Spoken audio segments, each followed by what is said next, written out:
आणि आमच्या पक्षाचे राष्ट्रीय अध्यक्ष सन्माननीय अजितदादा पवार या ठिकाणी उपस्थित आहेत।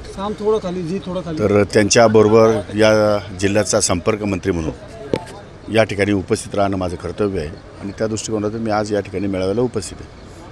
मागच्या काळामध्ये आपल्यावरती राज्यभरातून अनेक वेळेला टीका होताना बघायला मिळालेल्या होत्या। या सगळ्यातनं कसं तुम्ही आता रात गई बात गई, प्रत्येक गोष्टीचं मागे उकरून काढण्यामध्ये माणसाचं आयुष्य नाही। पुढे चला ना, पुढे बघू, पुढे काही विषय असतील त्याच्यावर चर्चा करा।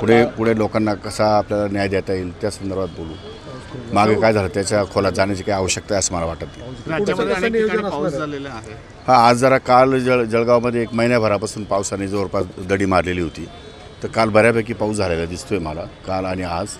आणखी कदाचित 1-2 दिवसात पाऊस पडेल आणि शेतकऱ्यांना दिलासा चांगला प्रकारे मिळेल असं मला वाटतं। जळगावात एक बॅनर धडकतं, त्यामध्ये उत्तर महाराष्ट्राला अन्याय असं बोललं जातात आहे। मंत्रिपद अद्यापही मिळालं नसल्यामुळं अनेक कार्यकर्त्यांनी ते मला नाही सांगता येणार, ते त्या पक्षाचे नेते बघू शकतात।